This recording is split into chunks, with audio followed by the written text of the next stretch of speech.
ज्ञानी आत्मज्ञानी, न मेरे अंदर भक्ति है न प्रेम है, पर प्रभु एक जरूर है, मैं अकिंचन हूं, मेरा कोई नहीं है आपके अलावा, और मैं अनन्य गति हूं, आपके अलावा मेरा कोई गति भी नहीं है महाराज।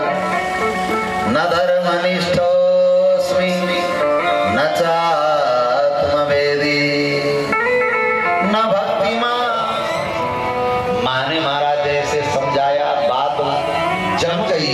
शुरू से माने कोई तपस्या करके भगवान को रिझाओ कहा, और अपने खुद माने भी कहा कि बेटा तपस्या करके भगवान को प्रसन्न करो, फिर कुछ दुर्लभ।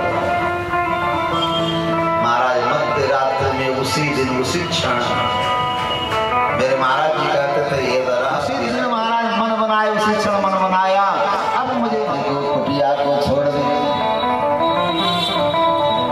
माँ का प्रेम छोड़ दिया, नंगे पांव महाराज गांव नगर को पार करके जंगल की ओर निकल पड़े। व्यास भगवान कहते हैं निश्चक्राम पितु पुरात, पिता के नगर से निकल गए, अर्थात जहां अधिकार था उनका, लड़कर के रह सकते थे पिता के घर में, पिता के राज्य में, पर महाराज निकल पड़े। जो भगवान का वचन है महाराज जो सबको छोड़ करके मेरी शरण में आता है, ममता की डोरी को महाराज सबसे निकाल करके मेरे चरण में बांध देता। आज ध्रुव जी महाराज बाल्य अवस्था में माँ की ममता, पिता की ममता, परिवार सखा मित्र शारीरिक सुख सब छोड़ करके महाराज भगवान के लिए निकल पड़े।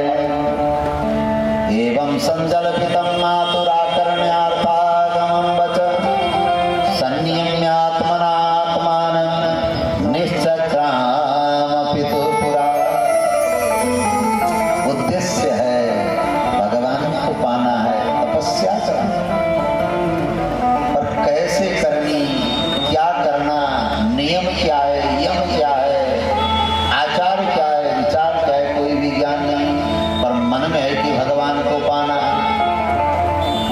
मध्य रात्रि को अकेले निकल पड़े। माँ जगी तो महाराज रो पड़ी, रोने लगी, अरे मेरा ध्रुव वत्स, मेरे लाल तुम कहाँ हो? चारों ओर देखती आवाज देती, आवाज नहीं आई, वहीं बैठ गई आंसू बहा करे, हे नाथ, हे नारायण, हे श्री हरि, हे प्रभु। कहीं सुरुचि माँ के बागबानों से, और मैंने भी वही समझाया, कहीं आपको पाने के लिए घर छोड़ के निकला हो मेरा लाल, और कहीं वो जंगली जानवर का शिकार न बन जाए। मेरा ध्रुव मेरा सर्वस्व है, मुझे अभागिन का कुछ भी नहीं है जीवन में, हे प्रभु मेरे लाल की आप रक्षा करना। भगवान से प्रार्थना करते भगवान तो महाराज बिनु पग चले सुनाई बिनु काना, भगवान तो सुन लेते। आप पुकार करो, ये मत समझो कि भगवान सुन नहीं रहे, आप जो भी प्रार्थना करोगे वो भगवान सुन लेते। आज मां सुनीति के पुकार को सुन लिया। मध्य रात्र में कोई साथ में नहीं, उस जंगल के बीच में महाराज देवर्षि नारद जी सामने से आ रहे। कहां से आ रहे? सुखमनी कहते हैं कि राजन नारदस्तत उपाकरणे, नारद जी सुनकर के आए। कहां क्या सुनकर के आए? मेरे महाराज जी कहते हैं तत् उपाकरणे, तत् माने भगवान, भगवान से सुनकर के आए। भगवान ने देवर्षि नारद जी को भेज दिया। मध्य रात्रि का समय है, नारद जी आए और बड़े प्रेम से, बड़े मधुर वाणी से, मेरे लाल कहाँ जा रहे हो मध्य रात्रि को? धीरे से लेकर के महाराज गोद में ले लेते, अपने मंगलमय हाथों से उनके बाल को सहलाते, मस्तक पर हाथ रखा। सुखमनी कहते हैं राजन नारद जी का कैसा हाथ है? सारे पापों को समन करने में समर्थ हाथ है। एक संत, एक सज्जन का जो हाथ होता है, जिन हाथों से जीवन में कभी पाप नहीं हुआ, जिन हाथों से कोई गलत कर्म नहीं हुआ, जिन हाथों से भगवान की सेवा हुई, भगवान का पाद सम्मान हुआ, जिन हाथों से भगवान की सेवा और भागवत सेवा, सदगुरु सेवा, ऐसे हाथों से जब उस बालक का सिर सहलाया, बालक के सारे अमंगल नष्ट हो गए, सारे दोष समाप्त हो गए महाराज। नारदस्तदुपाकर्णे ज्ञात्वा तस्य चिकीर्षितं स्पृष्ट्वा मूर्धन्य गगनेन पाणिना प्राह विस्मितः। कि मेरे लाल तुम्हारी माँ रो रही है, कहाँ जा रहे हो अकेली रात्रि के समय में, इस छोटी अवस्था में? माँ रो रही है, चलो मैं लौटाने आया हूँ, चलो घर चलो। कि आप कौन हो? कि मैं देवर्षि नारद हूँ बेटा। अरे मेरी माँ ने सुनाया नारद जी की कथा, तो नारद जी तो संत हैं, वो तो भगवान को मिलाने वाले हैं। यदि आप नारद जी हो तो मुझे लौटाने की बात न करो। आप बात तो अच्छी कर रहे हो, पर सुरुचि के बागबानों से मेरा कोमल हृदय का पात्र ऐसे छिद्र हो गए कि आपके उपदेश वहां ठहर नहीं रहा, टिक नहीं रहा है। आप यदि मुझे बताना चाहते हो तो ये बताओ, जानते हो तो भगवान कैसे मिलेंगे, कहाँ मिलेंगे? आप वास्तव में नारद जी हो तो हे गुरुदेव, मैं आपसे प्रार्थना करता हूँ, मेरे भगवान कैसे मिलेंगे बताओ। नारद जी ने देखा महाराज, ध्रुव की निष्ठा वास्तव में ध्रुव है, अटल है। द्वादशाक्षर मंत्र को महाराज प्रदान किया है, और बेटा जाओ यमुना जी के तट में मधुवन है, और उसी मधुवन में जाकर के इसी द्वादशाक्षर मंत्र का जप करना महाराज, और जो कुछ मिल जाए भगवान को इसी मंत्र के द्वारा अर्पण करना। भगवान केवल हमारे भाव को स्वीकार करते हैं, ये चिंता मत करना कि वहाँ मंदिर होगा, मूर्ति होगी, पूजा कहाँ करना है। पुष्प मिल जाए, तुलसी दल मिल जाए, अंकुर मिल जाए, फल मिल जाए, चाहे भगवान सूर्य की ओर देख करके अर्पण करो, चाहे जल की ओर देख करके अर्पण करो, चाहे धरती में अर्पण करो, भगवान वहीं से स्वीकार कर लेंगे। हे प्रभु, मैं आपको अर्पण कर रहा हूँ, बस ऐसे कहकर अर्पण कर लो, भगवान तो ही स्वीकार कर लो। सज्जनों, ये तो एक बहाना है, एक स्थान है, एक आश्रय है, पर स्वीकार तो भगवान करते हैं। हम भगवान को क्या क्या अर्पण करने, वो तो महाराज सब देख रहे हैं, सब सुन रहे हैं, सब जान रहे हैं, हमारी भावना को समझते हैं। एक भक्त गंगोत्री से गंगा जल भर करके रामेश्वर चढ़ाने के लिए जा रहा था। चलते चलते महीनों बीत गए, पैदल यात्रा करते करते गया, महीनों बीत गए, मन में है कि गंगा जल ले जा करके रामेश्वर भगवान को चढ़ा। अब जाते जाते रामेश्वरम पहुंचने वाले, और रामेश्वर भगवान का, रामेश्वरम का गोपुर बहुत ऊंचा दिखाई पड़ने लगा दूर से। तब तक मार्ग के किनारे एक महाराज गधा तड़प रहा था, गिर पड़ा था, जर्जर शरीर था, और मुंह खोल करके ऐसे चिल्ला रहा था जैसे प्राण निकल जाए। देख करके उनको दया आई, बेचारा मरने वाला है, इसको महाराज कोई अन्न जल नहीं मिल रहा है, पानी भी नहीं मिल रहा है, दाना भूसा कुछ नहीं मिल रहा है। भक्त के मन में दया आई, रामेश्वरम भगवान की ओर देखा, गोपुर दिखाई पड़ रहा था दूर से। कि हे रामेश्वर भगवान, मैं आपके लिए गंगोत्री से गंगा जल लेकर के आया हूँ, और आप तक मैं आ नहीं पा रहा हूँ, आप यहीं से स्वीकार कर लो कहकर रामेश्वर भगवान की ओर देख करके उसी गधे के मुंह में गंगा जल डाल दिया, उसने ढाल दिया वहीं पर। तत्क्षण भगवान वहीं प्रकट हो गए, क्योंकि वो जल गधे के लिए नहीं था, वो भगवान के लिए था। सज्जनों, भगवान तो हमारी भावना को देखते हैं। आज प्राण बचाने की भावना आई कि प्रभु आप यहीं से स्वीकार कर लो, आप जहां बैठे हो वहीं से आप स्वीकार कर लो, निवेदन कर लो, भगवान वहीं से स्वीकार कर लेते हैं। आज नारद जी ने ध्रुव जी को बताया, बेटा जो कुछ मिल जाए भगवान को, चाहे धरती पर ही अर्पण कर दो, प्रभु कहकर जल में अर्पण कर दो, भगवान सूर्य में अर्पण कर दो, भगवान स्वीकार कर ले। और मंत्र का जप करो, हरि का भजन करो बेटा, भगवान का मंत्र जब करना भगवान प्रसन्न हो जाएंगे।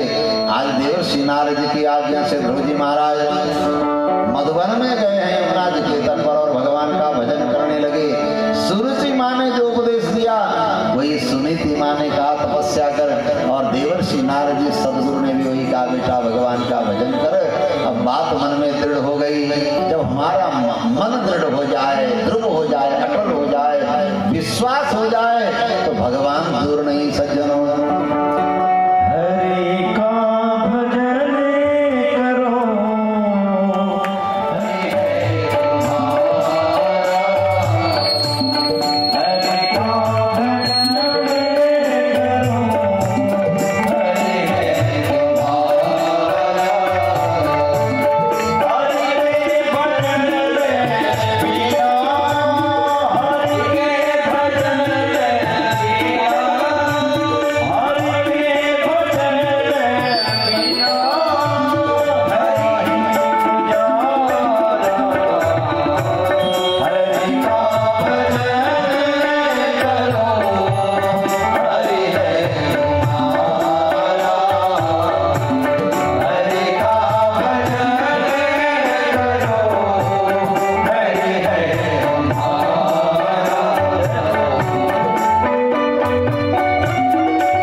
में आया। महाराज 5वें महीने में वायु को भी जीत लिया।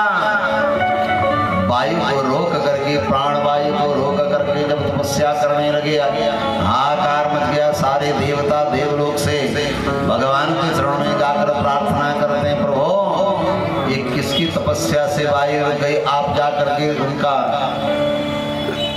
तपस्या को रोको। आज प्रार्थना करने लगे। भगवान मुस्कुराए। 5 वर्ष का मेरा भक्त ध्रुव है, उनकी कठोर तपस्या है, मैं स्वयं दर्शन करने जाता हूँ। आज भगवान के मन में भक्त दर्शन की लालसा बढ़ी। इसलिए भगवान भक्तवत्सल हैं। भक्त तो भगवत दर्शन करने की कामना रखते ही हैं, भगवान भी भक्त का दर्शन करना चाहते हैं। आज भगवान वैकुंठ से उतर करके महाराज श्री गरुड़ जी, जो साम वेद के ध्वनि जिनके पंख से निकलती है, ऐसे गरुड़ वाहन भगवान वैकुंठ से मधुबन के लिए प्रस्थान करते हैं। और जैसे यमुना जी के तट पर आए, एक पांव में खड़े ध्रुव दोनों आंख बंद करके कोमल हाथ की अंजलि के द्वारा सिर झुका करके महाराज नमो भगवते वासुदेवाय ओम नमो, ऐसा महाराज दिव्य मंत्र का द्वार साक्षर मंत्र का जप कर रहे हैं। भगवान को बड़ा सुख मिल रहा है। एक बाबा दादी घर में हो, छोटा सा अपना पोता नहा करके नंगे धड़ंगे लोटे में जल लेकर के कहीं अगर तुलसी मैया को, शंकर जी को डालने लगे, अम्मा खुश हो जाते हैं दिल से। बार बार देखने का मन होता है उस स्वरूप को। आज भगवान एक छोटे ध्रुव के दर्शन के लिए, उनकी आंखों में नजर में दिदृक्षा बढ़ गई, मन में लालसा बढ़ गई। सहस्र शीर्षा पिता तो गरुतमता मधुरवनम भित्य दीक्षयागत। आज प्रभु ने अपने ध्रुव का स्वरूप का पान किया, नजर से पीने लगे। आंखों से अगल बगल इधर उधर तो देखते हैं, पर अपने प्रियतम को, अपने प्रिय को आप नजर से पीते हो, पान करते हो। आज भगवान ध्रुव को मानो पी रहे हैं। ऐसा अच्छा लगा। हमारा छोटा सा बालक है, विश्वास दृढ़ हो तो समय अधिक नहीं लगता। 5 महीने केवल गुरुदेव ने जो हृदय में झांकी दी थी भगवान की, धीरे से भगवान ने खींच लिया। तड़प करके जैसे ध्रुव जी ने नेत्र खोला तो भुवन सुंदर मनमोहन भगवान शंख चक्र गदा फूलधारी श्री हरि भगवान मंद मंद मुस्कुराते सामने दर्शन दे रहे। बोल श्री भक्तवत्सल भगवान की जय।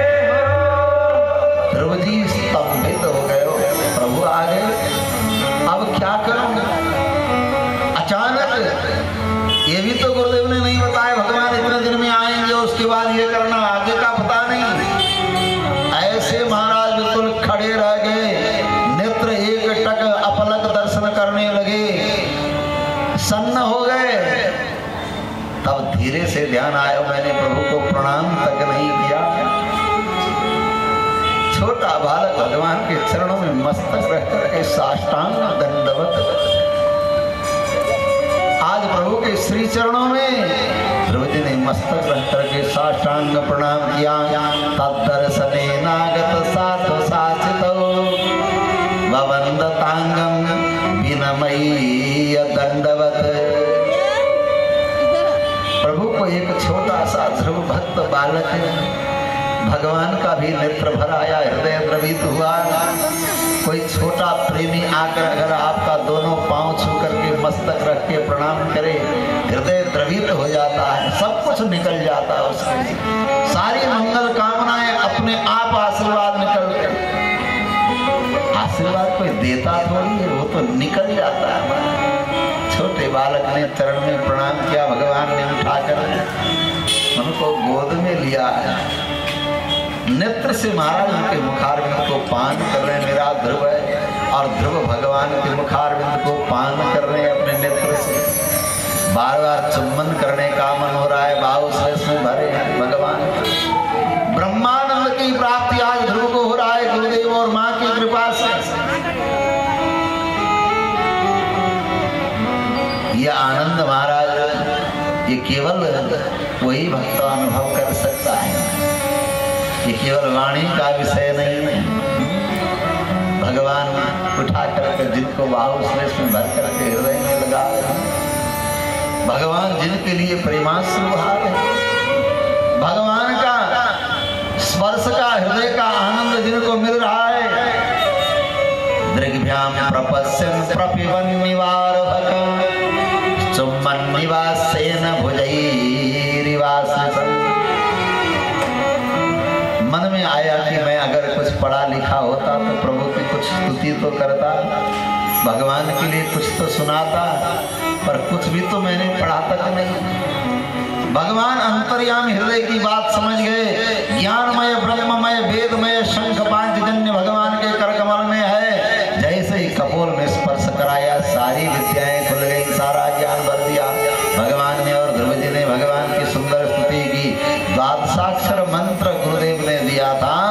12 श्लोक में भगवान अंतर्यामी की स्तुति करी। ये ध्रुव जी की बड़ी मंगलमय सुंदर स्तुति है।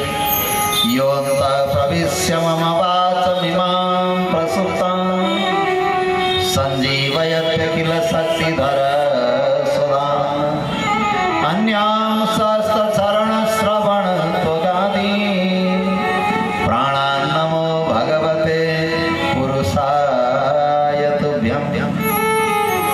हे परम पुरुष, हे नारायण, हे अंतर्यामी, मैं आपको नमन करता हूँ।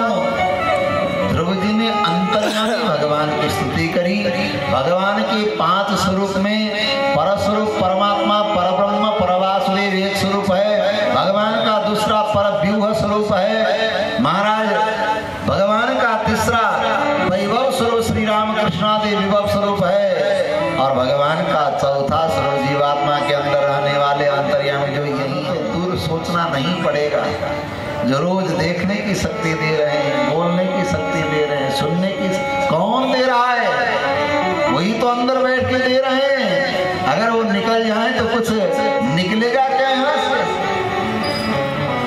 अर्थात हमारे अपने यदि कोई हैं, हमारे कोई प्रिय हैं, तो केवल भगवान है, वह भी अंतर्यामी है। सज्जनों, आप दुनिया से तभी प्रेम कर पाते हो क्योंकि उसके अंदर वो अंतर्यामी बैठा है। महाराज, आप चुम्बन करते हो, गले लगते हो, हृदय में लगाते हो। जिस दिन परमात्मा निकल जाएगा, क्या गले लगा पाओगे उसको? कितने देर लगाओगे? आपको कोई प्रेम कर रहा है तो इसलिए कर रहा है क्योंकि आपके अंदर वो परमात्मा है। जिस दिन निकल जाएगा, आप चाहे जितने अच्छे हो, क्या प्रेम करेगा आपसे? तत्काल महाराज हटाओ, इन्हें जल्दी हटाओ, जल्दी ले जाओ।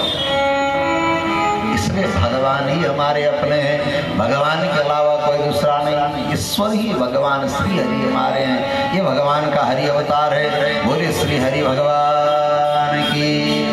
भगवान ने आशीर्वाद दिया। 36,000 वर्ष तक उसी उत्तानपाद की राजगद्दी में राजा बनाया। सूर्य को दिखाने के लिए भगवान ने ध्रुव से कहा कि हे ध्रुव, तुम्हारे लिए ध्रुवलोक मैंने अलग रचना कर दी है, तो जहां से ब्रह्म पद भी नीचा दिखाई पड़ेगा। पर जिस सुरुचि ने जो कहा था, सुरुचि के सामने मैं तुम्हें राजगद्दी में बिठाता हूँ। 36,000 वर्ष तक राज्य किया, विवाह किया, कल्पवत्सर पुत्र हुए। इनको राजगद्दी दे करके पुनः अंत में बद्रिकाश्रम में जाकर तपस्या करते भगवान का दिव्य विमान पार्षदों को भेजा।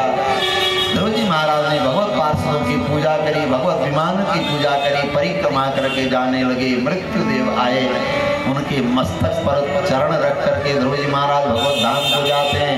साथ में अपनी माँ को भी लेकर के जाते हैं। बोले श्री भक्तवत्सल भगवान की। इसी वंश में आगे जाकर के महाराज अंग राजा हुए। पुत्र के दुष्ट पुत्र के कारण उन्होंने घर छोड़ दिया। बेन पुत्र के कारण घर द्वार छोड़ दिया। और बेन के शरीर में भी महाराज ध्रुव जैसे परम भागवत के कुल में तो कहीं ना कहीं पुण्य भी तो होगा, अच्छा भी तो होगा, क्योंकि भगवान सबके शरीर के अंदर रहते हैं। उस शरीर का ऐसा मंथन किया, उसी शरीर से महाराज साक्षात पृथ्वी महाराज भगवत अंश के रूप में प्रकट हो गए। अर्ची महारानी प्रकट हो गई। बोले श्री पृथ्वी महाराज की। पृथ्वी ने प्रजा का पालन किया, धर्म की रक्षा करी, खेत गांव नगर को बसाया, अन्न इत्यादि को दोहन किया धरती के द्वारा।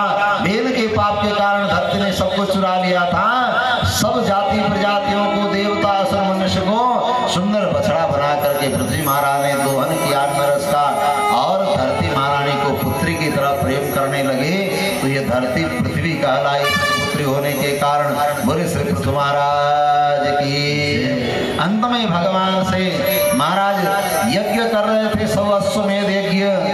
इंद्र घबरा करके यज्ञ में विघ्न डालने लगे, तो ब्रह्मा जी ने समझाया, चलो 100 नहीं, 19 शतक्रतु, तो 1 कम 100 आप यज्ञ करने वाले बन गए।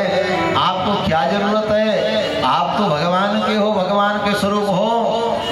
भगवान स्वयं प्रकट हो जाते हैं वरदान देने के लिए। महाराज पृथु ने मांगा, प्रभु मुझे कुछ नहीं चाहिए, संसार तो आपने सब कुछ दिया है, यदि आप देना चाहते हो तो हमें आपके प्रिय कथावाचक, महत्तम कथावाचक, कथा करने वाले मिले और आपकी कथा सुनने के लिए हजारों हजार कानों का आनंद, कानों की शक्ति, इतने कान मिले महाराज। उन्होंने कान मांगा कथा सुनने के लिए। महाराज अगर हम कहीं बहरे हो जाएं तो कैसे सुन पाएंगे भगवान की कथा, इसलिए हमारे कानों में कितनी शक्ति, इतना आनंद हो, हम आपकी कथा सुनते रहें और कथा सुनाने वाले महत्तम कथावाचक मिल जाएं। भगवान ने वरदान दिया और इन्हीं के गुरु महाराज जो पुत्र ने इंद्र को जीत करके अश्व लाए तो नाम विजिताश्व पड़ा। विजिताश्व का पुत्र अंतर्धान, अंतर्धान का हविर्धान, हविर्धान के बरिसद हुए, बरिसद ही प्राचीन मरी कहलाए। इनको देवर्षि नारद ने अंतिम में उपदेश दिया। पशु बलि करते हुए यज्ञ करते थे महाराज, ये पशु बलि यज्ञ करना बंद करो, भगवान का भजन करो। भगवान के भजन करने से सब तृप्त हो जाएंगे। यथा तरुर्मूल निषेचनेन तृप्यन्ति तत्स्कन्ध भुजोपशाखा प्राणोपहारा च यथेन्द्रियाणाम तथैव सर्वार्हणमच्युतेज्या। भगवान नारायण ही जगत के मूल हैं। जैसे पेड़ के जड़ में जल डालने पर पेड़ हरा भरा रहता है, उसी तरह भगवान की आराधना करने पर सारी देव देवता, सारे यज्ञ पूर्ण हो जाते हैं। उसके महाराज सारे यज्ञ, सारे कर्म पूर्ण हो जाते हैं जिन्होंने भगवान का स्मरण किया, भगवान का भजन किया। कपिल भगवान ने कहा, महाराज जुहुः सस्नुरार्या ब्रह्मानुचुर नाम गृणन्ति येते। जिसने भगवान का नाम लिया, भगवान का भजन किया, उसके सारे यज्ञ पूर्ण हो जाते हैं। इसलिए भगवान नारायण के शरण में जाएं, ऐसा श्री देवर्षि नारद ने प्राचीन वरी को बताया। पुरंजन उपाख्यान सुना करके आगे महाराज प्रियव्रत के वंश का वर्णन है और प्रियव्रत के वंश में महाराज प्रियव्रत के अग्निद्र आदि पुत्र है उनके। महाराज आगे वंश में ऋषभदेव भगवान हुए, साक्षात ऋषभदेव भगवान के अंशावतार के रूप में ऋषभदेव भगवान हुए। उन्हीं के द्वारा आगे ये महावीर इत्यादि जैन धर्म का आगे बढ़ने लगा।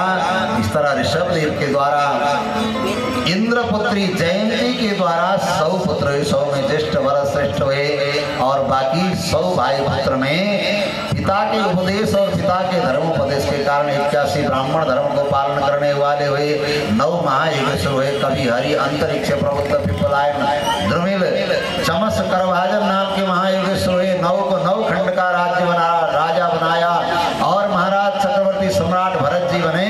पिता के उपदेश से पुत्रों को राज्य देकर ये भी गंडकी नदी के तट जहाँ सालग्राम भगवान प्रकट होते हैं, ऐसे मुक्ति नारायण क्षेत्रपुराश्रम में जाकर तपस्या करने लगे थे।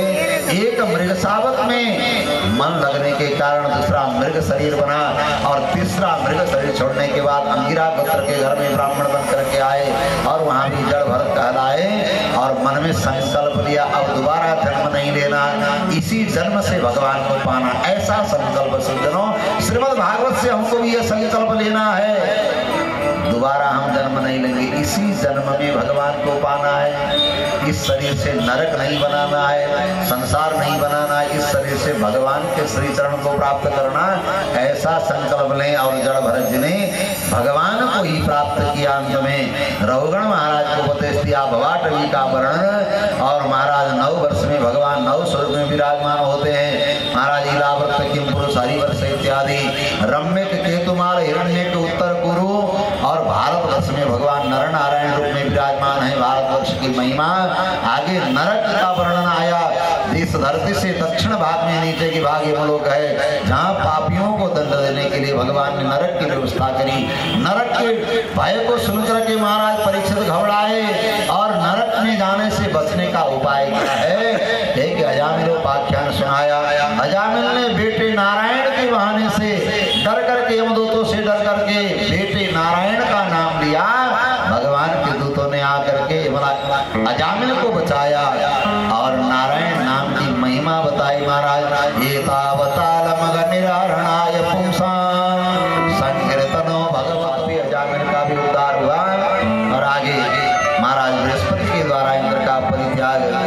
चित्रासुर की सुंदर कथा, पुंसवन कथा और 49 मरुद उत्पत्ति की कथा सुखदेव स्वामी ने राजा परीक्षित को सुनाई।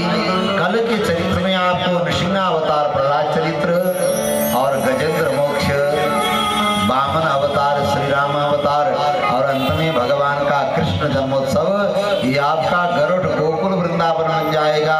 यहाँ भगवान का नंदोत्सव जन्मोत्सव बड़े धूमधाम से होगा।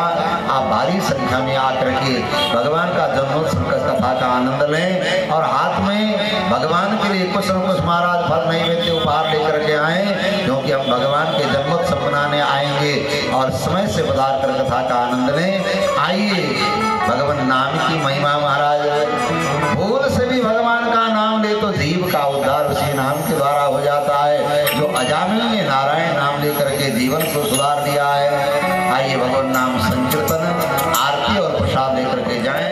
Narayan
प्रक्षाल्य पुष्पाणि गृहीत्वा मन्त्रपुष्पाञ्जलि हरिः ॐ जदनेन जदन्यामाय जन्तादेवास्तानि धर्माणि प्रथमान्यासन्ना देहराकं महिमानः सजन्तर्दरा पूर्वे साध्याः सन्ति देवाः हरिः ॐ नारायणाय विद्महे वासुदेवाय धीमहि तन्नो विष्णु प्रचोदयात् हरिः ॐ महालक्ष्मी च विद्महे विष्णुपत्नी च धीमहि तन्नो लक्ष्मी प्रचोदयात् सेवन्ति कामकुलचम्पकपाटलाब्जे पुन्नागजातिकरवीररसालपुष्पै बिल्वप्रपालतुलसीदलमञ्जरीभिः तं पूजयामि जगदीश्वर मे प्रसीद नानासुगन्धपुष्पाणि यथा कालोद्भवानि च पुष्पाञ्जलिर्मया दत्ता गृहाण परमेश्वर मन्त्रपुष्पाञ्जलिं समर्पयामि श्रीपुराणपुरुषोत्तमाय नमः बोलिए श्रीमद्भागवत भगवान की श्री सीतारामचंद्र भगवान की श्री लक्ष्मी नारायण भगवान की श्री सत्यनारायण भगवान की श्री वृंदावन बिहारी लाल की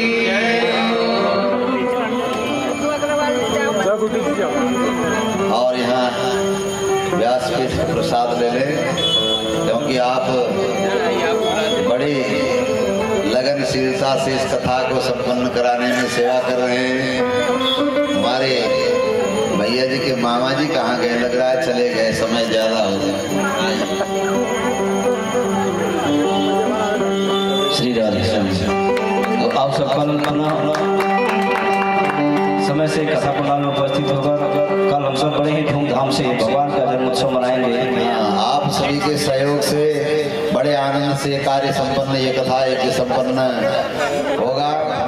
जन्मोत्सव में